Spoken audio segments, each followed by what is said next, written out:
Part 2 सास बहू की लड़ाई। देखो क्या कर दिया तुम्हारी बहू ने, कोई काम की नहीं है।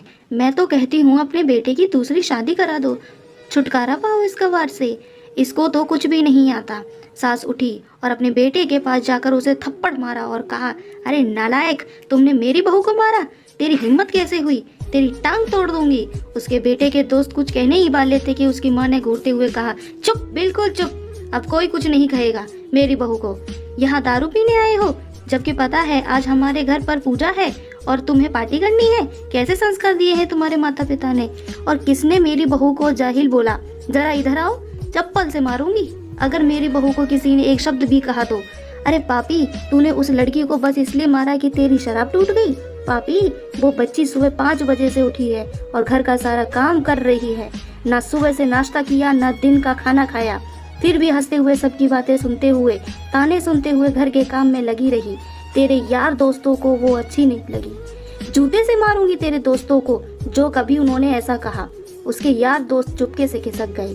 अब सास बहू संध्या के कमरे में गई और बहू का हाथ पकड़कर बाहर लाई। सबके सामने कहने लगी, किसने कहा था अपनी बहू को घर से निकाल के दूसरी बहू ले आना, जरा सामने आओ। कोई सामने नहीं आया। फिर सास ने कहा, तुम जानते भी क्या हो इस लड़की के बारे में, ये मेरी माँ भी है, बेटी भी। माँ इसलिए मुझे गलत काम करने पर डांटती है और बेटी इसलिए कभी कभी मेरे दिल की भावनाएं समझ जाती है। मेरी दिन रात सेवा करती है, मेरे 1000 ताने सुनती है, पर एक शब्द भी गलत नहीं कहती, न सामने न पीठ पीछे। और तुम कहते हो दूसरी बहू ले आऊं, याद है ना छुटकी की दादी।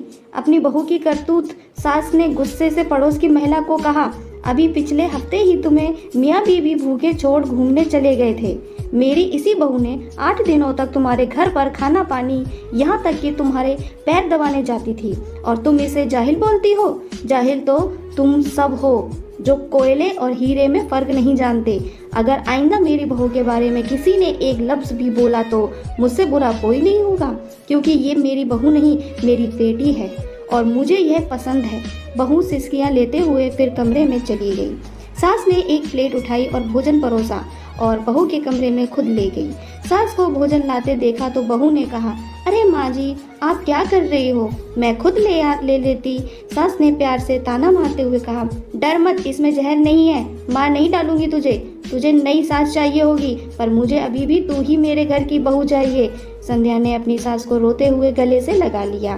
सास भी रो दी पहली बार और कहा, चल खाना खा ले। फिर मजाक करते हुए कहा, फिर मेरे पैर दबाने चले आना, और ये ख्याल मन में मत लाना कि सास पैर बोलती है।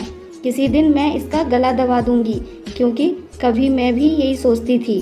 दोनों खूब हंसने लगती हैं। यह बात बिल्कुल सच है कि कुछ रिश्ते बहुत मीठे होते हैं, बस बातें कड़वी होती हैं। मुझे उम्मीद है दोस्तों कि आपको मेरी कहानी पसंद आई होगी। अगर पसंद आई है तो मेरे चैनल को लाइक, सब्सक्राइब और शेयर करना ना भूलें। धन्यवाद।